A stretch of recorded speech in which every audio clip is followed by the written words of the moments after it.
Hi, everyone. Judge Andrew Napolitano here for Judging Freedom. Today is Thursday, August 21st, 2025.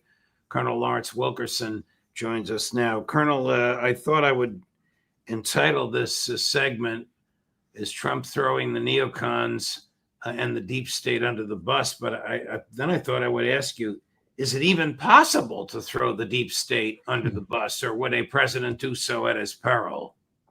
I think not. And I think it's because it's a multifaceted deep state. It's not just a single entity. We like to call them the neoconservatives for convenience, but there's much more to it than the strain of fascism slash neoconservatism.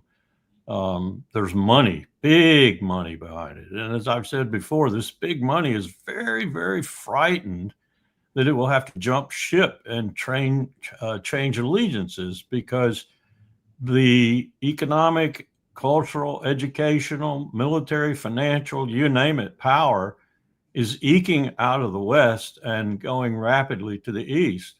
So they've got to make some decisions whether they continue to try to arrest that seepage of power. It's inexorable. Or they jump ship, and they're concerned themselves and arguing, I think, amongst themselves about what's the best course of action. Meanwhile, they're preserving the empire. I mean, you and I are not particularly fond of quoting Chuck Schumer, but do you remember that famous statement he made when he was purporting to give advice to the president?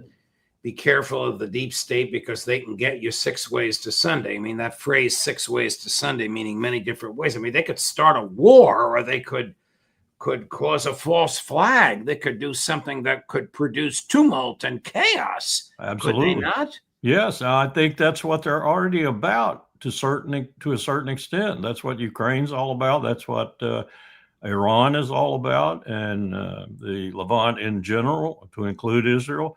That's the reason I keep saying Israel's our tool. We're not Israel's tool. We like to make it look like we're Israel's tool, but they're our tool, actually. They are doing our business in the Levant. Lindsey Graham is absolutely right when he says if they weren't doing it, we'd have to be doing it. And would you rather us be doing it? Well, here's something that might change your mind on Lindsey Graham. Cut number 19, Chris. Can't believe I said he was right about anything. Either we're going to help Ukraine or we're not. Give them the F-16s, let them fly the planes, long-range artillery to hit targets inside of Russia. How do you deter Putin? You arm this guy to the teeth.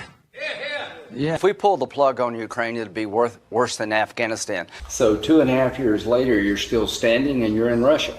Putin fears Trump, and he's been I think he's been tough. And my advice to President Trump and Marco is if you got to convince Putin that if this war doesn't end justly and honorably, with Ukraine making concessions also, we're going to destroy the Russian economy.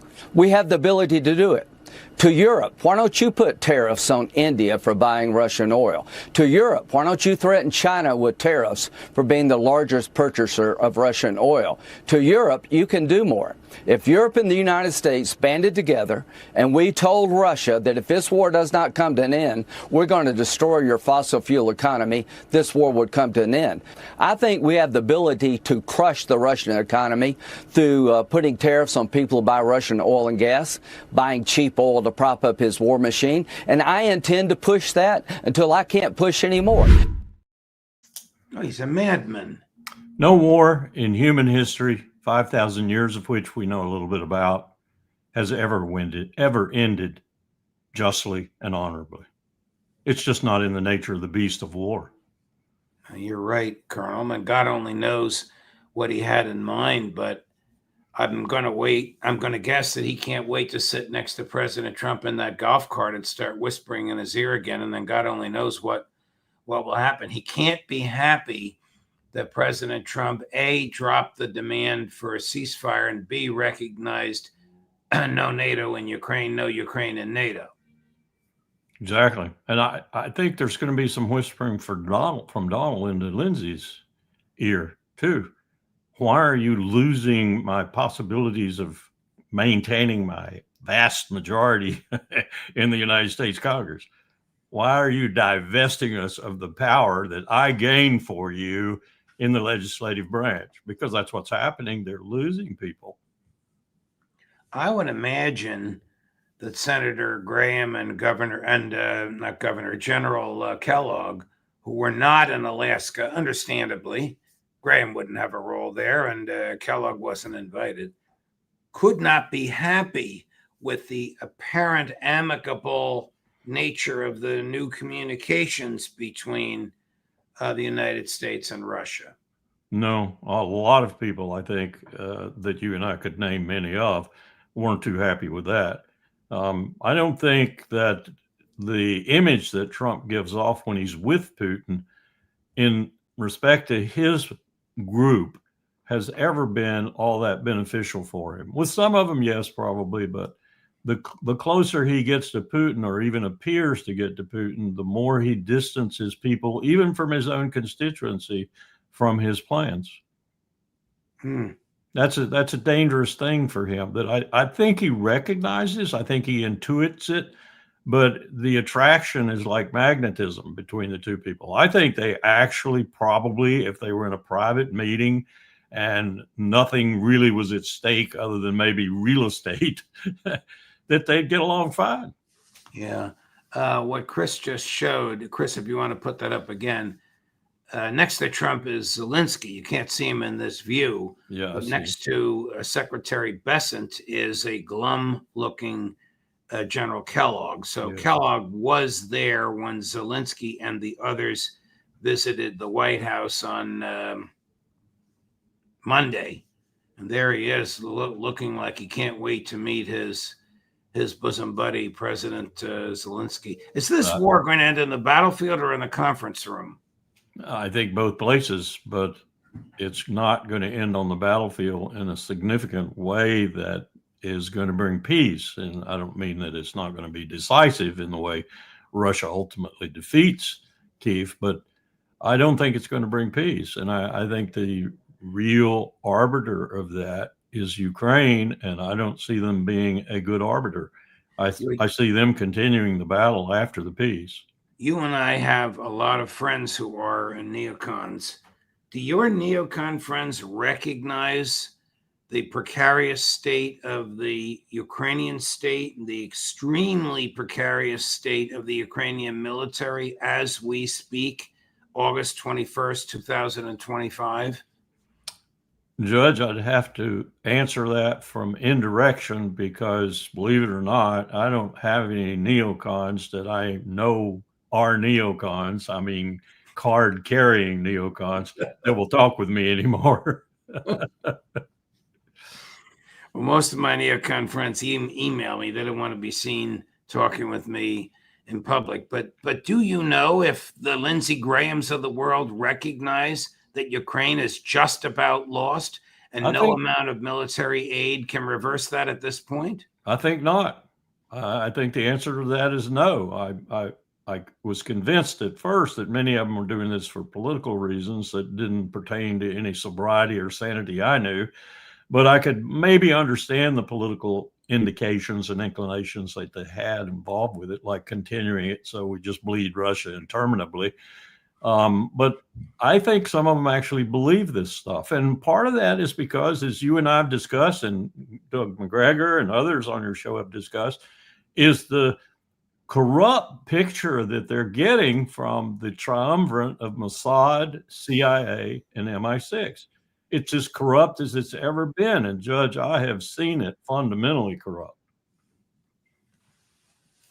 I wonder if Trump is still getting false reports on the number of Russians and the number of Ukrainians killed.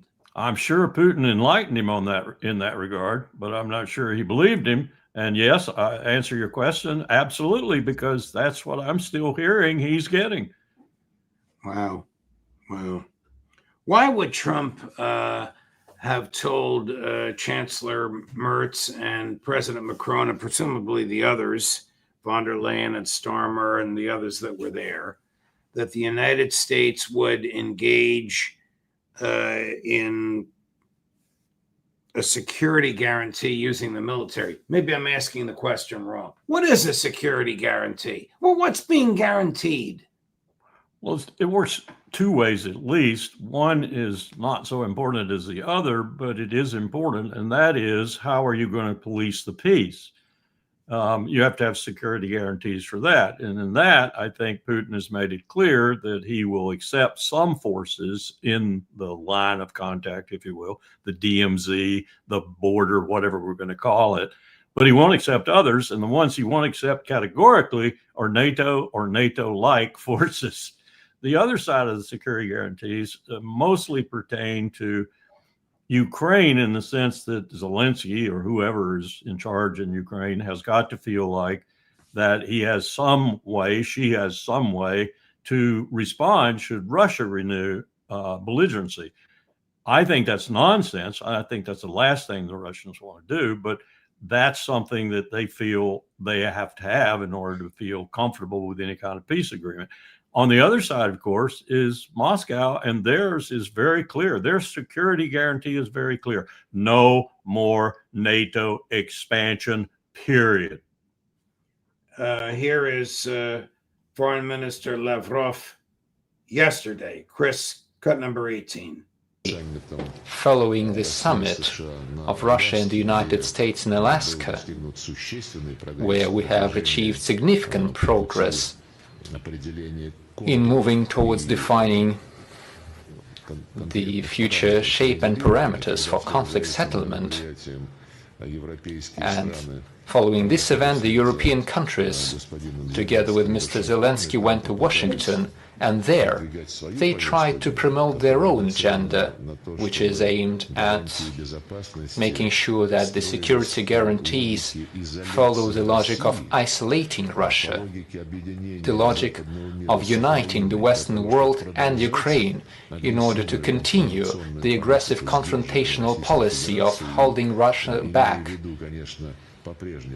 and in mind of the goal of inflicting a strategic defeat on Russia.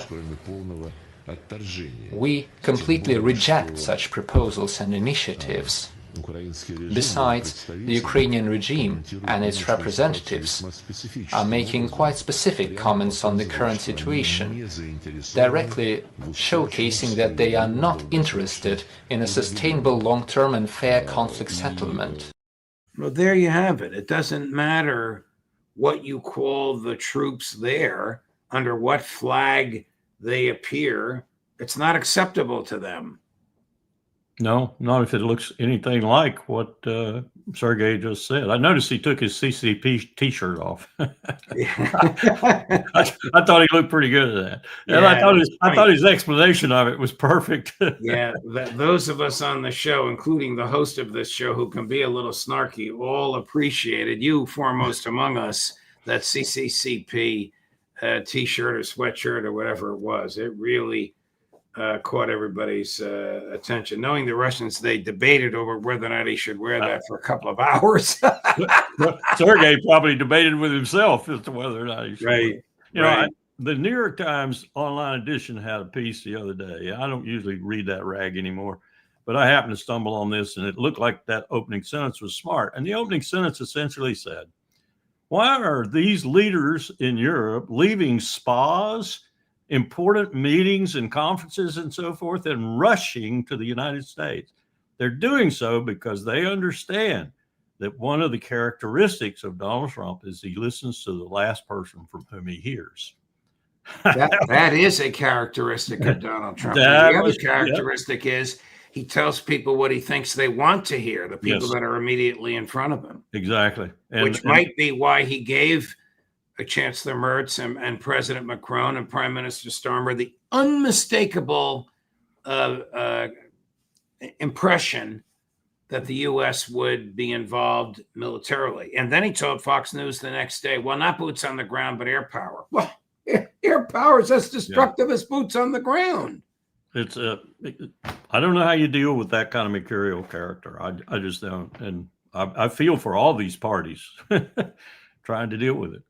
What good has come out of Russia? Out of Alaska. Excuse me, out of Alaska, out of the Alaska meeting. Well, one thing powerful, I think, and that is no ceasefire. That I think Trump is adamant about that. There'd be no ceasefire. You got Napoleon on one side, totally victorious. You got a side on the other that is going to be utterly destroyed if we don't stop this very shortly. And so you want the side that's winning like that to have a ceasefire? That's insanity. You have ceasefires when you do things like we did on the Korean Peninsula, and you wage a bloody, bloody war, and no one's winning, and you just kind of move back by inches. And then because of the North Koreans, of course, the dilatory North Koreans, we talked for almost 3 years. But that's when you have ceasefires, is when you have a situation like that. This isn't like that. The Russians have won, period. Wow. Well, there he is with the sweatshirt or T-shirt. Sergey's put on some pounds. Yeah, yes. But he's still so smart and so charming. I mean, you yourself said, I don't want to use the language you used, but he and Rubio are not in the same category. Not at all. Not even close. No, Powell said he was one of the finest foreign ministers, ambassadors, whatever he'd ever met. Did you appreciate the way Trump treated the G7? At one point, he put them out of the Oval Office and made them stand in a hallway for 45 minutes while he supposedly spoke to Putin. We don't even know if he spoke to him. There was no readout. There was no acknowledgement of the call from the Kremlin. Then when they came back in the Oval Office, he had them sitting in front of his desk like he was the headmaster, and there were the students caught smoking in the washroom. If Trump's intention was to say, the world has changed, and it has most dramatically changed and is changing in an economic sense, so get out there in the lobby and sit for a while, you G7 dudes, I'd be all for that. But there's no way in my mind that I would think Trump would be that smart. I think it was personality dominance, which is something he loves and something he's very good at. When the Austrians wanted a security guarantee, or the Russians wanted a security guarantee when they entered into that treaty in 1955, that, right. Yeah, there's the picture. There's the picture from over Trump's shoulder of them sitting there, and a few of them, including Rubio, standing. All my vassals are seated at my feet. Right. The Austrian security guarantee, you probably know this. It's hilarious if you don't. Not that you don't, but the fact that this seems hilarious by the modern ear, was a Soviet official permanently assigned to the Austrian government in their Security Council. And he sat there and it worked. Yes. Sure, the Russian troops and tanks were gone. Austria prospered. It stayed neutral. They didn't have to spend a ton on the military, and everybody was happy. Yes, and especially that representative, because he was living in Vienna rather than Moscow.